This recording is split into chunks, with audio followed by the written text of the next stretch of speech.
Hello, students of Suleiman Demirel University. Greetings from California, USA. Hi. First, I want to start with introduction. My name is Leila Francisco, and I'm from Semey, East Kazakhstan. I work as 8th grade teacher in El Sosal Middle School in Central California, USA. But I'm gladly going to share some experience with you regarding, some writing and reading skills. My education background is Bachelor of Foreign Language Teaching and Master of International Relations. I studied at KIMEP University. My professional experience is around 5 years teaching full-time, and my main focus is English, of course, writing in English, and improving those writing skills. That's what I'm going to help you with. My teacher philosophy is every student is individual and deserves a voice. There is no right or wrong answer. So I would encourage everyone who watches this video and wants to learn something new, don't be afraid to practice, and feel free to ask questions, send email, and practice as much as you can. So as long as you keep trying, you're always a champion.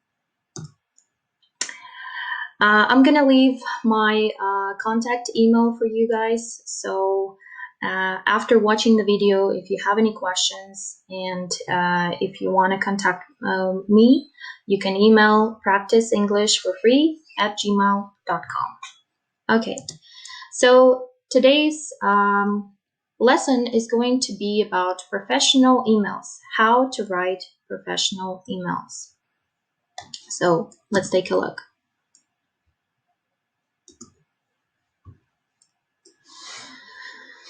What to include into your professional email? First thing first, you have to decide what you're going to be writing about.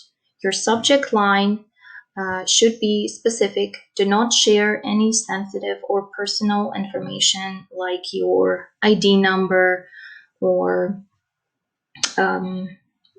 anything related to your personal security. Don't share that information in the subject area. Greeting in the body of your in the main window of your email, you should start with the greeting to whoever you are emailing to. You can write dear professor so and so, or if you don't know the name of that specific person that's going to read your email, you can just write to whom it may concern. Number 3, the body of the letter. You will type your text here, and there are a lot of templates online that allow you to stay on task and track and be specific. For example, if you're applying for a job, there's a lot of job application templates online. If you are talking about your grade or missed class, you can also Google a template, and hopefully that will give you some better idea how to write it and how to be more specific. Number 4, and that is also something that comes with practice, check your grammar before sending your email. To get an easy start, I would recommend to check if you have a free access to Grammarly extension application. Grammarly can be installed on your Chrome browser. So if you do have an access, please install it, and you may use it as your free grammar check. It will correct the mistakes as soon as you type them into the window. And number 5, you conclude your email with a signature. So there are different ways to finish your email.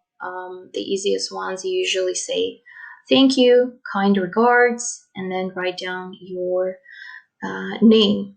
It is better to put your first and last name.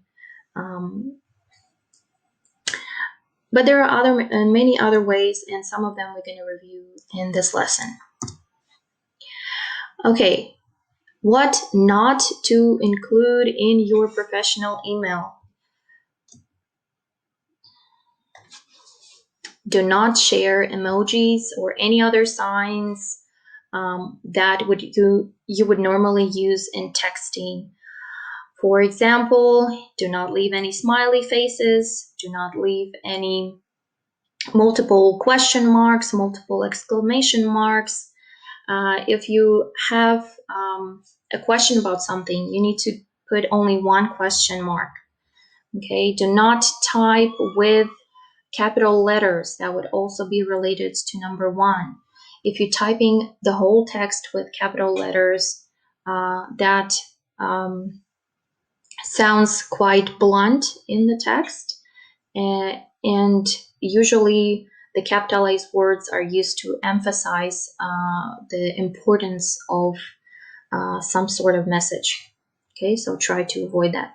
Number 2, do not write too much in the subject area. And I see that as a common mistake among my students. Instead of writing a body of the letter, they just go ahead and put the whole text in the subject area, leaving the body of the email completely blank. So please make sure that your subject is very short and only limited to 2 or 3 words. Do not add recipient email too early. So requirement number 3 is something that I learned throughout my years as working as an office manager. So I would write long emails, and sometimes in the middle of my email I accidentally would click send button, and that would cause a lot of inconvenience and stress because I knew that I just sent out an email that is not completed, that is finished abruptly, and that taught me, okay, I need to put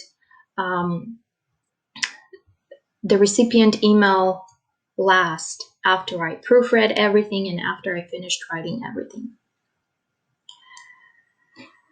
Okay, so we're gonna take a look at our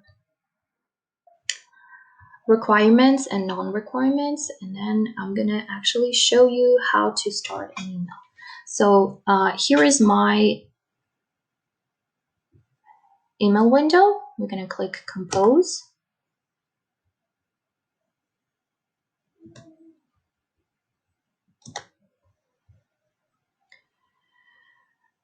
So let's imagine you are emailing your professor. You maybe missed 1 or 2 classes due to your personal sickness, and you want to email your teacher just letting him know what's going on, and maybe asking him about some missing work. So let's see, we're gonna message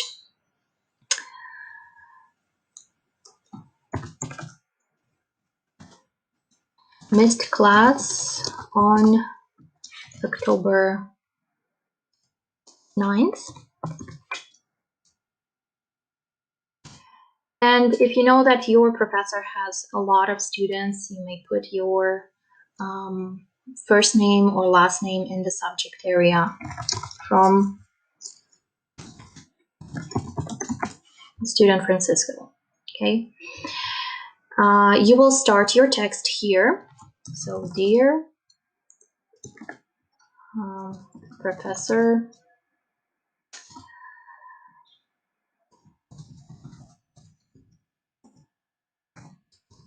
I'm going to use my professor's name from my university. I'm writing to you in regards of my political science class.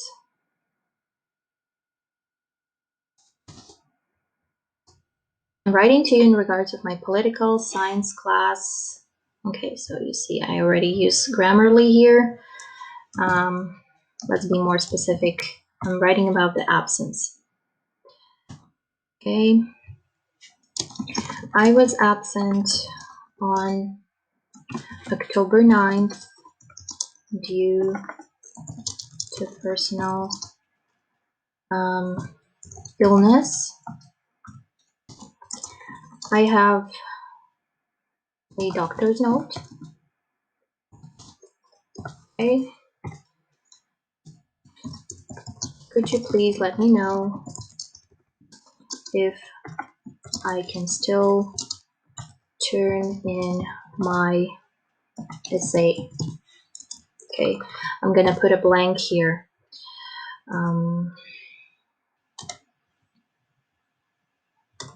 Okay, so you will notice that Grammarly does allow some proofreading and mistake correction right away.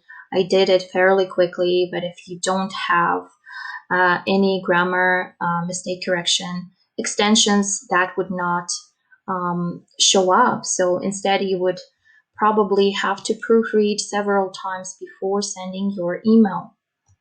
Right, so I'm writing to you in regard to my political science class absence. Okay, that sounds a little bit too long.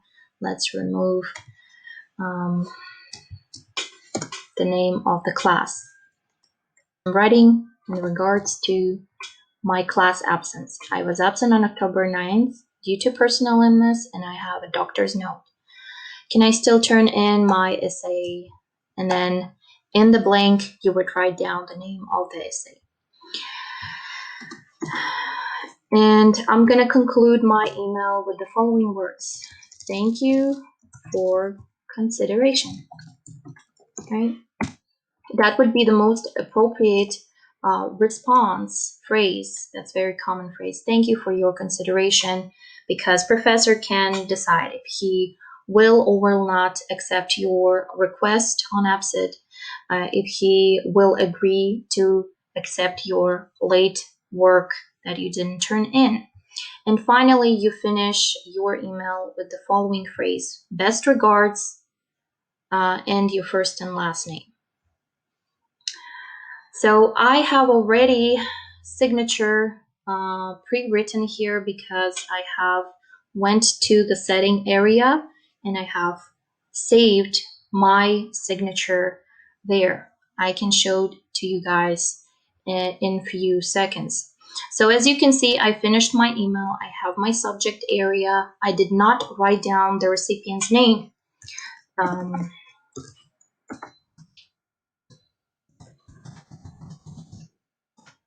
So I will fill out my contact information. I have typed in my email address, practiceenglishforfree@gmail.com, and I'm gonna click send.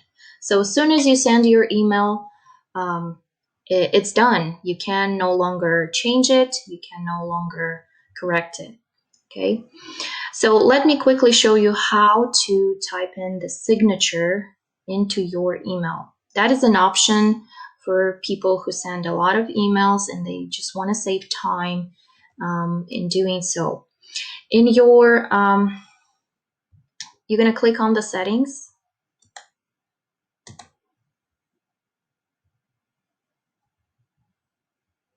Click see all settings. And in the general tab, you will scroll down to signature. So normally you would have the default setting, no signature. So you're going to click on signature and you're going to type in, you can type in your first and last name. You can also type in best regards or kind regards, comma, and you start from new line, your first and last name. If you have any credential after that, for example, you have an official job title, you can also put it in. Or if you want, you can put your other credentials, like Masters of so-and-so or PhD, in a specific subject, but that is totally optional and not required at all. Okay, so that part we covered. Let me go back to the slides. And I'm going to read a few examples of emails. I'm going to show them to you. So this is another template that I found online. Email subject, you can clearly see this is a job application template. So in the right here, you would put a job title, the name of the company, and that would conclude your subject area. The email body would include the greeting, comma, you start from new line, your text. And finally, you conclude with the signature best, your first name and last name, and your job title if you have one. Okay. Another example, here we have a message from a student, again, messaging to his professor. Subject area is very short, following up. If I was the student, I would probably be more specific. What are you following up? Following up about, you can put a name of the assignment. So, hi, Professor Smith. I hope you're having a wonderful spring break so far. I wanted to follow up with you about our conversation on Thursday. You see how that student is being very specific when the conversation happened, what was the subject about that conversation regarding the final exam, and so on. As we discussed, I'm hoping to take the final during the last week of classes. It gives again the specific date. I would be happy to take it in your office during office hours. Thank you very much for consideration on this matter. Very polite and appropriate way to conclude the message.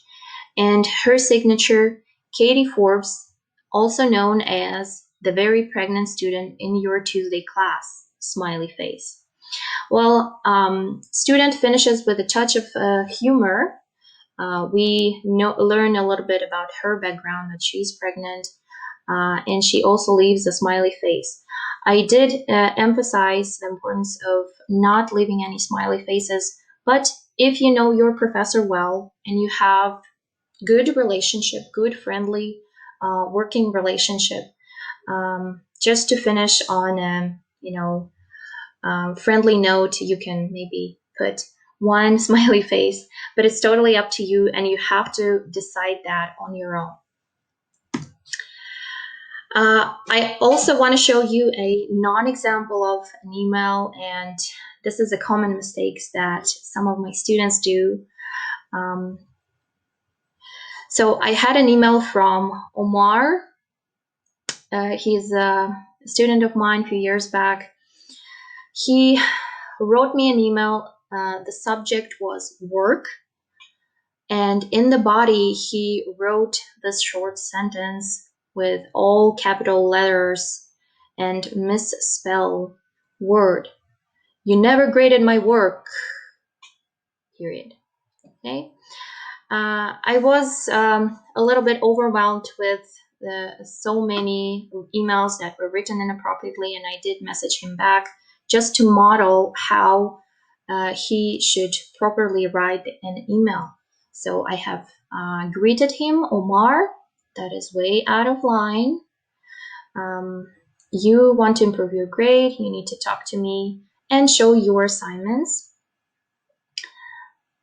What exactly are you talking about? I'm making it clear to him. I'm very specific that I did not understand what work he's talking about.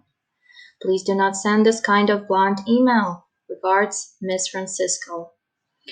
I would say some of the language I used here maybe would be optional.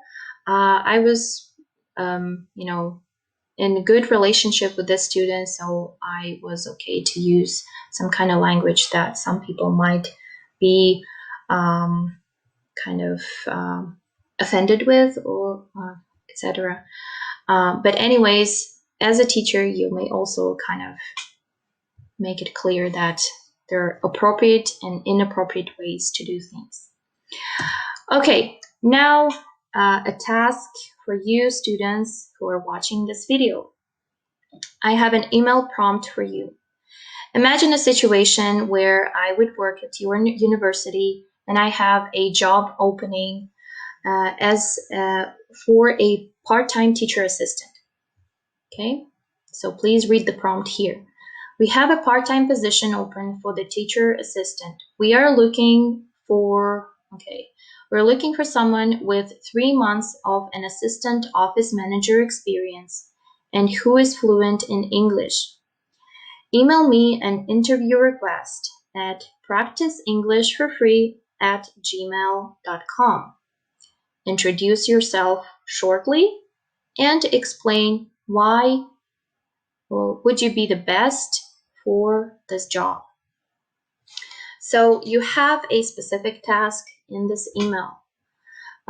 This assignment is of course optional, but if you want to practice writing proper emails and if you want to get a feedback from me, then please do send me an email and I will reply back to you with some feedback saying that yes, you wrote this email correctly. No, there are some mistakes that you need to work on. So again, if you have any other questions, please contact me at my email address. Save it for your future reference, and I hope to see you in the next class. Goodbye.